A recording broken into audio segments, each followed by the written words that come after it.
Good day, fellow champions of inclusion. I am Ron, and this is the Inclusive Dad podcast, where we explore inclusion and make it practical.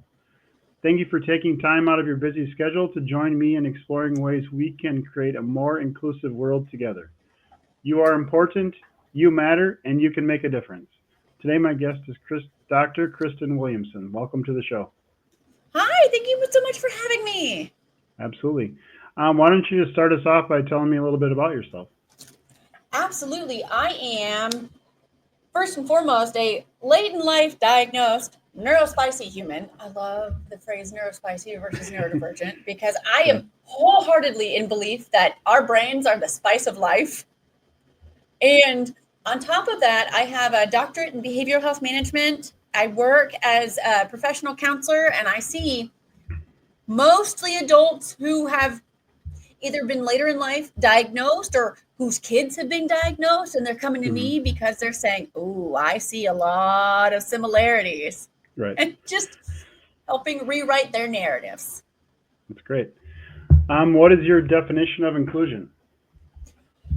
Oh my gosh, I knew you were going to come in and say that. And so I had to figure my thoughts out ahead of time. And I'm sorry, cats with very poor boundaries are going to be joining us. That's all good.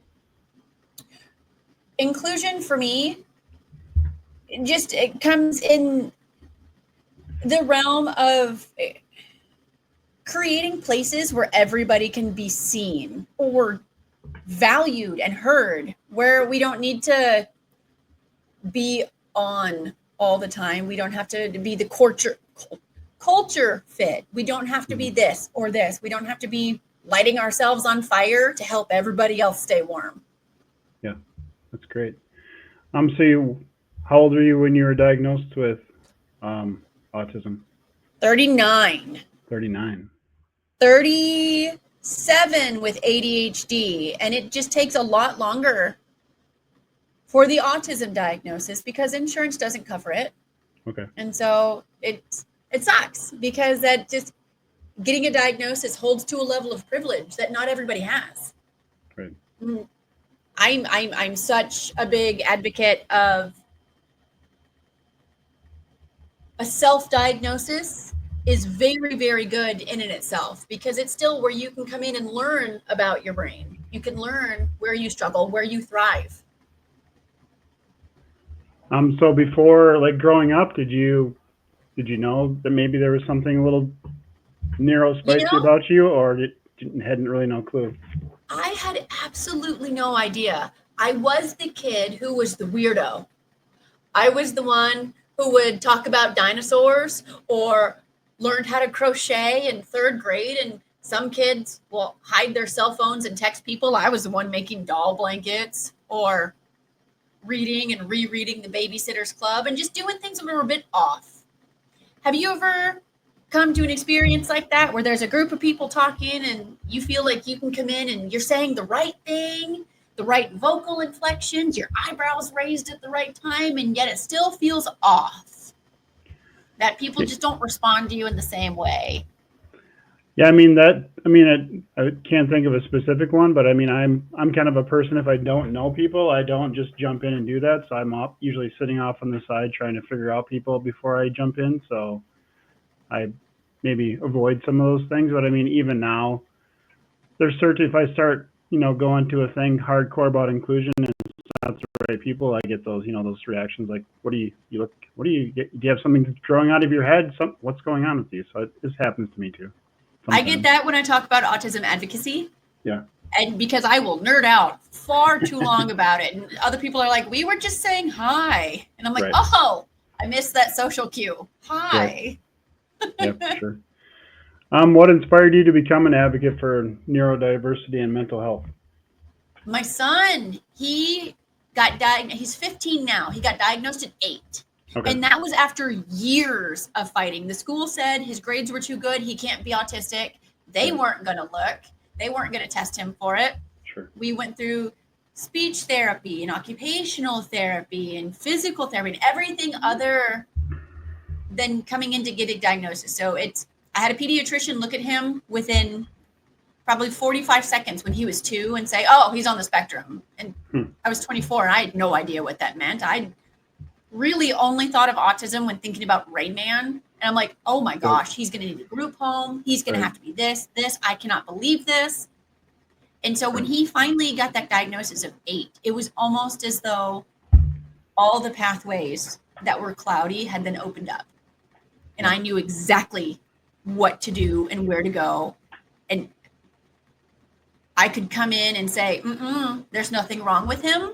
Right. This is how his brain acts. And I really took a deep, deep dive into what autism looked like. And it wasn't until I was about 35 where a fellow therapist looked at me and he said, I'm pretty sure you're autistic. And I almost had the same reaction as that pediatrician telling me when he was 2 that he was autistic. No, that can't be me. Yeah. I don't do that. But then I started learning all the things that females present different. Okay. And I was the first one within my friend group, within my family, of ever being diagnosed with anything like this, because it was, I'm in my 40s now. And so it was very much we are considered kind of the lost generation of just people who didn't know that they could go get assessments. Right. Yep. And ADHD was a terrible word in the 1990s and early 2000s. It was like, oh, they're just bouncing off the wall and they just need to be stuffed with Ritalin. Right.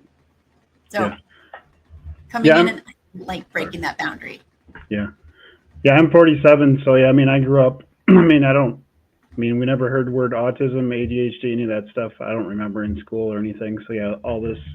My daughter was diagnosed at 3 months old with epilepsy, and then just that's opened up a whole new world of special education, all that stuff to me, and then cerebral palsy later. So just, stuff I don't remember growing up hearing the word disability, seeing people in wheelchairs, none of that stuff. So after she was born and those diagnoses, like, it's okay, there's this whole parallel universe out here that exists that I never even knew existed, and now we're learning about it. So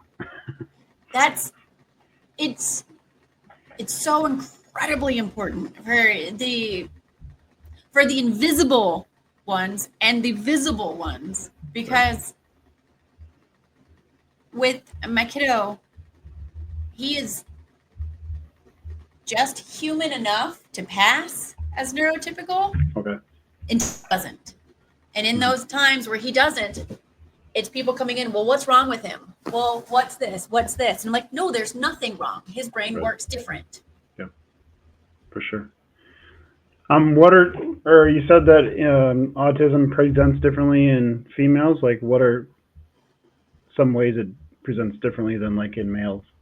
Oh, I'm so glad you asked that.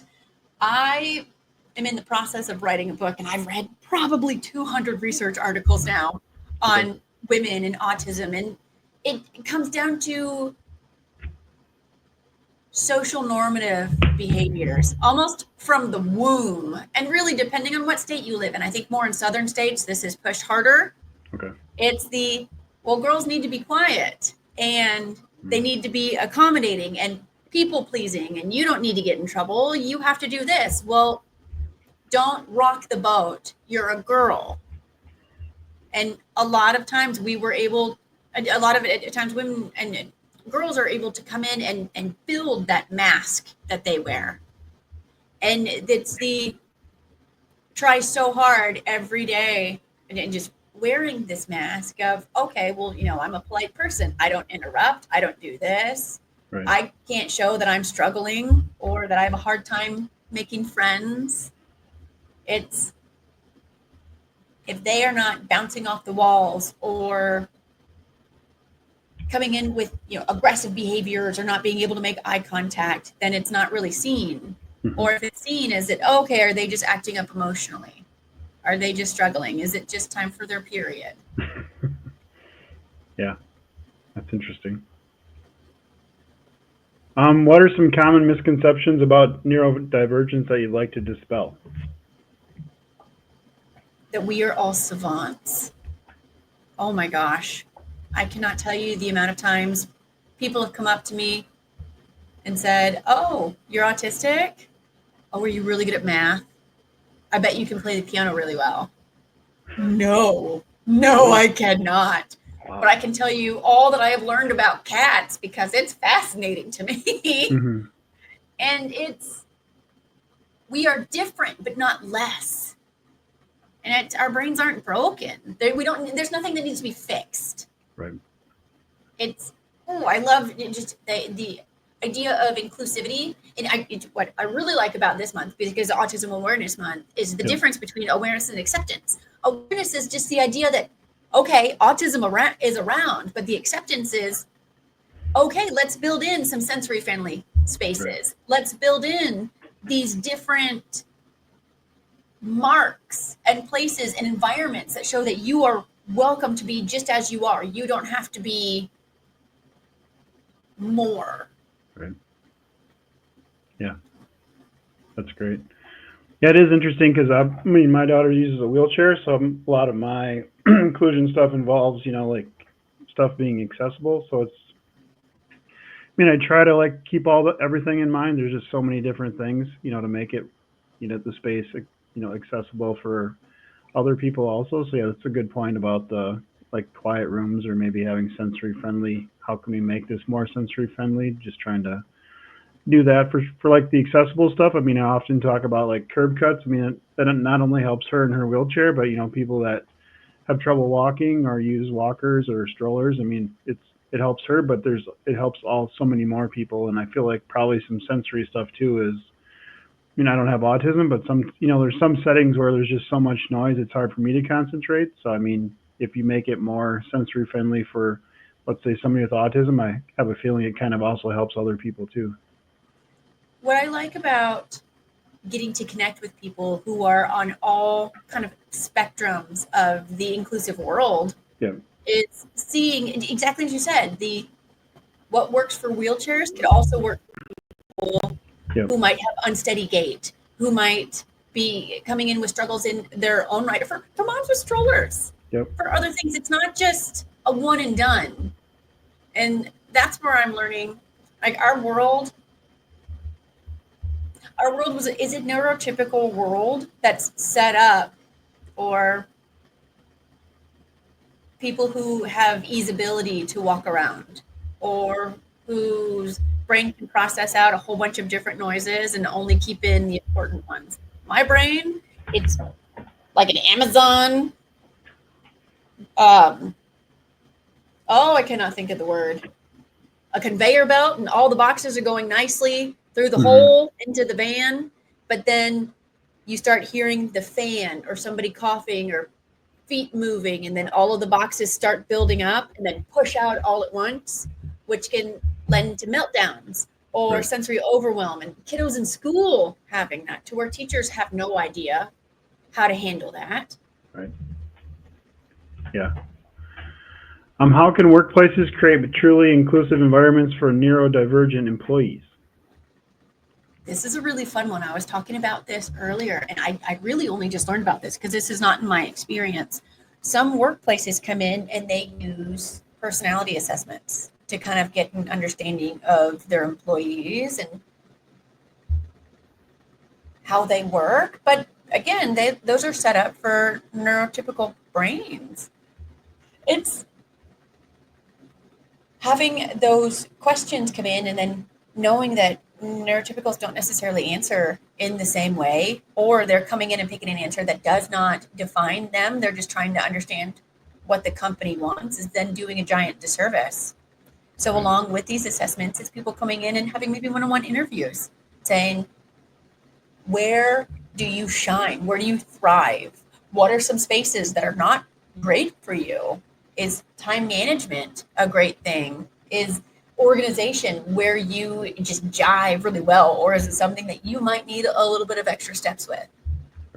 And then I think with companies, especially with managers and learning your employees, and like which employee brain comes in with an ADHD brain that they do so well with spontaneity and flexibility, or an autism brain which just comes in with such rigidity. I think of it like a piece of paper. Your boss gives you a white piece of paper and says, make it pretty.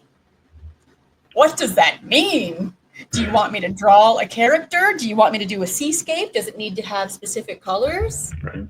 No idea. And so because there are so many decisions, we get stuck in that indecision paralysis.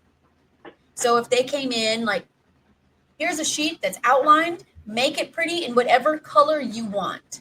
All right, I now have an outline. I now have guidance. Right. I know more of what you're looking for, but also I know I have the freedom that I can ask. Right. And it's autism brains, we tend to take things really literally, and we miss a lot of the subtext. Sure. And so if they say, make this pretty, I don't know what that means. Yeah. And so it's coming in for companies and knowing that you might not have understands what you're talking about. And Right. this is wild for Texans, because Texans, we very much use the subtext, and because we always want to be polite. Polite. I don't understand what you want from me. Yeah. It's people up north that can be a little bit more direct, even if it's a bit abrasive. They're at least direct, and I know where they're coming from. Right. Well, we have Minnesota nice, they call it, so we kind of do the same thing. It sounds like it's Texas, where we don't want to hurt anybody's feelings, so we just kind of be nice about it all the time. Yeah, but I work better too. Like if you're just direct, just tell me straight up what you're thinking. Don't make me like have to keep asking questions or listen to a 5-minute story to figure out what you're telling me. Just hit me with it. Have you ever had those 5-minute stories where you still don't know what they want? Yeah, for sure. Yeah, or like just tell me. Like I don't need to know how you got to this place. Just tell me what you're going to tell me. Like give me the sentence, get it over with. It's the be direct, get to the point. I want to be as efficient as I can with my time. Right, for sure. What do you do for fun? I also love this question. I love doing crosswords. It's probably one of the nerdier things that I like to do crosswords and paint by numbers. I am not creative by nature, and so if I can paint and you are telling me where to paint, I have the guidelines, and it's just fun. And then it can be messed up or not messed up, but it doesn't matter. We're looking for it being a process, and it never perfection. But I love doing stuff like this. I love meeting other people within the advocacy world, within the inclusive world, because it helps me learn better ways that I can reach out and extend my voice. Right. Love that. You mentioned the word nerd when you were talking about crossword puzzles. Do you do any other nerdy things? I guess it all depends on the level of nerd. My 15-year-old has now decided that he wants to get into a game called Warhammer 40,000. It's not anywhere in my jam, but I will learn how to play it because he doesn't often want to do things with me. Sure. I am not a cool mom. But so I have had many a day where I am super gluing orcs together. Yep. Or more often than not, I'm super gluing myself and my fingers together. Yeah. I've not played Warhammer, but I know what it is. But I worked for a while at a residential treatment facility for adolescents, and the older boys played Magic the Gathering. So I started playing Magic the Gathering. So I've been playing that since 2018. So that's my nerd thing. I've spent way too much money on Magic the Gathering cards and stuff. So. Oh my gosh, that was so cool. I used to work at a psychiatric hospital on the adolescent unit. Okay. And that was where I got my start in life as a therapist. And honestly, that's where I was really shown the cracks in our healthcare system and in our ability to come in and bring in adequate assistance. Right. Yeah, we had 6 dorms, and there was kids there from age of 5 to 18, and you could have like 90 some kids there at a time, and it was the stories of what those kids had gone through by the age of 5. Some of them is I'm like, I don't think I could survive that kind of stuff. It's no crazy. And I see that. So I can very much come in through the realm of autism because I see it within my home. We're a very spicy family. I have a husband who's spicy, kids who are spicy, like all the things. And it's noticing that what presents as defiance is not. Yes. It's them coming in and trying to understand something. Yep. Kids with trauma. Yep. And of course, that's how they're responding in specific ways, but Yep. I don't need to meet you where you're at. I can Right. come in still with compassion, Yep. or I need to lose all emotion on my face because that's what you're going to feed off of. Yep. I need to take away the inflections of my voice because that's going to be something that you are hypersensitive to. Yeah. Yeah. I mean, I never took the behavior personally because I'm like, you're doing that behavior because that's how you figured out how to survive. That's how you got to that point because you needed to be that way to survive all the crap that you've been through. So I never took it personally, but yeah, I did a lot of, holding boundaries, and if this is the routine, we're sticking with it. I don't care if you get ticked off, I'm sticking with it. If you come to me and you ask me something, I'm not changing my answer, because the kids didn't like me at first, but when they would leave, some of them were like, I didn't really like you, but I ended up liking you because I knew if you said something, you weren't going to change your mind, and I couldn't talk you out of it. And I didn't like it at first, but it made me feel safe and stuff. So that brought in the structure that Yep. allowed them to push Yep. those boundaries. Yep. I love that so much.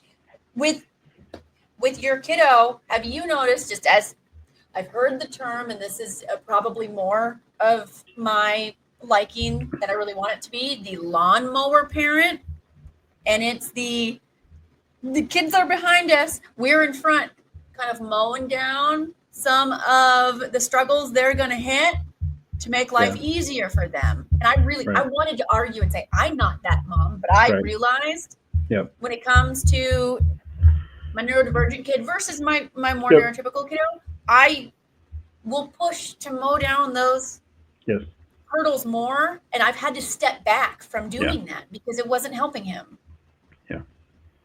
Yeah, I mean, definitely looking back, I mean, for me, I think I realized it probably farther down the line than I wish I would have realized it. But I mean, I can definitely see where, there's, things where I would take stuff out of the way for my daughter where I didn't for my son. So yeah, I mean, there's definitely been some of that for sure. Yeah. Yep. And then you've been talking to, I've been interviewing a lot of people for my podcast, and a lot of the, the people who were, their parents were more tough on them growing up. I mean, I'm like, I probably should have been a little more tough. Like when I was a kid, we rode a bike, you fell down, and, parents didn't coddle me like, are you okay? Let's get back up and try it again. Whereas me, I was way more worried about, her. I mean, she has epilepsy, so you kind of have to be a little more probably, but I went too far. So it's like, where do you find that balance? Yeah, it's the pendulum is swinging. Yeah. So yeah, it swung like way too far. I'm trying to find the better spot for sure.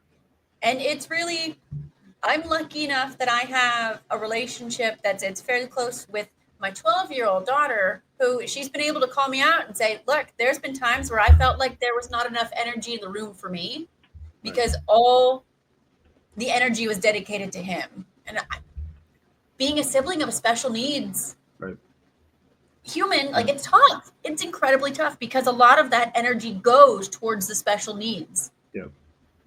And it's, as a parent, it took some deep dives into learning that, okay, I've gone the pendulum swing too far. I need to make sure that I'm adding more to the other parts of my family. Yeah, for sure. What role does positive psychology play in helping neurodivergent adults thrive? Oh, this is so good. Positive psychology is one of my favorite things in life.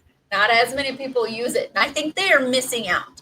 Positive psychology is not the idea of toxic positivity of like, everything's going to be fine. This is great. No, far from it. It's you have strengths as a human. You have a remarkable ability to do these things and be these things. Let's find out where you are doing good, where you thrive, let's find out what makes you cool and epic, and let's focus on that, and let's find these wins. I think as humans, what did I hear? That we are 2.5 more times more likely to focus on something negative within ourselves than something positive. And makes sense. With kiddos, with adults, with kiddos, like they're going through the process of learning what they're good at, what they're not good at. But then with adults who we were raised with, oh, what's wrong with you? You're so lazy. Why can't you do this? Why are you so weird? Why can't you be normal? And so it's that death by 1,000 cuts of the, well, I'm just not good enough. I don't have that value and worth. And so I love coming in and saying, where are your wins? What did you do? How are you killing it? Right. And then they come in, and it takes a little while because, again, they're so used to, like, this is how I messed up my family this week. This is how I struggled at work. Mm-hmm. Okay. Where are your wins? Let's sit down and let's find it. And then every time we talk, I've had people that just know me and they'll come in, here are my wins for the week. Here are my wins, or that I can't find any. Can you help me work through it? Yes. Have you always been so positive? I have. It really bothers so many people in my life. And when I worked at the hospital, I would walk in bright and early, 8 o'clock in the morning, and they're like, no, we are not ready for this. This is not even with coffee. This is just a normal. My dad was this way. Okay. And I said, or you just kind of took in the idea of the way people flocked to him and just saw him as that safe space. Right. That I said, oh, absolutely. I'm going to take all of those best aspects and just become this glob of optimism. Yeah. What is the funniest or most surprising thing you've learned about yourself through your Neurospicy journey? That I am really literal. I had no idea. Until getting married. And my husband's like, what? You just mean what you say? Yeah. Doesn't everybody? I was going to say, doesn't everybody? Yeah. Yeah, no, most people you have to guess and like do these. And I never understood that. I was walking through life thinking people just understood me. But now I'm like, oh, well, maybe they've just thought I was saying something else. Oh, all the times people have thought I've been rude, or because I might say things in a tone that doesn't hold the inflection of, why are you doing that? It's more of the, why are you doing that? My brain's trying to figure it out. And that does not do well for people all the time. Yeah, that makes sense. What is one tip you can share to help the listeners be more inclusive today? So just something anybody can do starting today to be more inclusive. Ask. And not even necessarily like, what can I do to be more inclusive? But if you are with your friends and you seeing that your friend might be uncomfortable, say, is there something that's causing you discomfort? And they might come in and they might say like, oh, the noise is really loud, or the smell is really strong, like going into Bath and Body Works. It's so many smells. And then I walk in and I'm like, nope, I need to go out. Or, gosh, there's so many different things. And this can go across humans of all walks of life. Learning if you are a blanket human or not. And it's like, all right, people coming over to the house, they like blankets. I have blankets. Or I say just work on, if you can, to come at everything with curiosity versus judgment. Mm-hmm.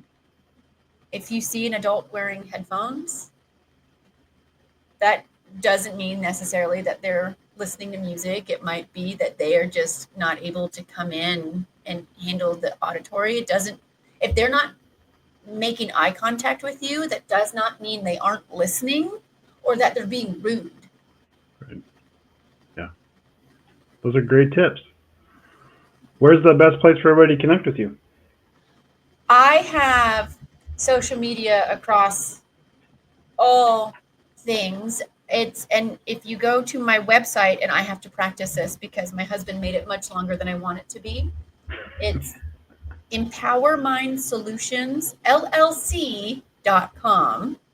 Okay. It has all of my socials on there. I try to get on daily as much as possible and do small videos, small snippets of what autism looks like, what ADHD looks like, what burnout and masking. And a lot of times I'll have cats that come in and they just want to be part of it. I'd say more often than not, I have cats that come in. And so we just kind of go with it. Sure. That's great. Yeah, I was surprised. Our cat is sitting on the bed. My girlfriend's gone for a few days. And so he was meowing before. I was got on and I had to open the door and he's been sleeping on the bed, so I was kind of surprised he hasn't jumped up here yet either. I'm so sad. I wish he would have jumped up.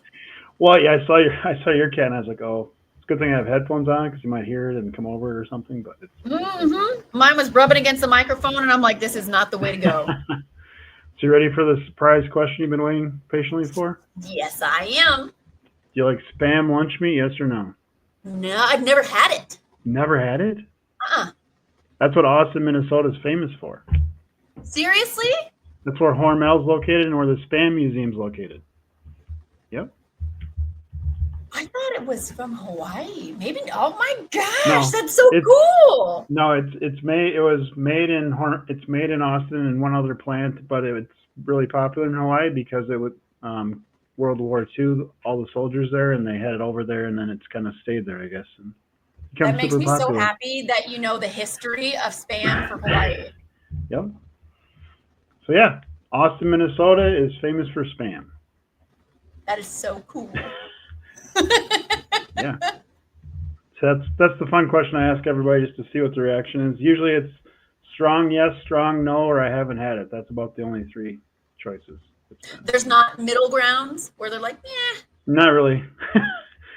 Not really, no. There's not. Well, actually, I can't say that now because I think one of my last couple was kind of that. They're like, they thought about it. Otherwise, it's pretty fast.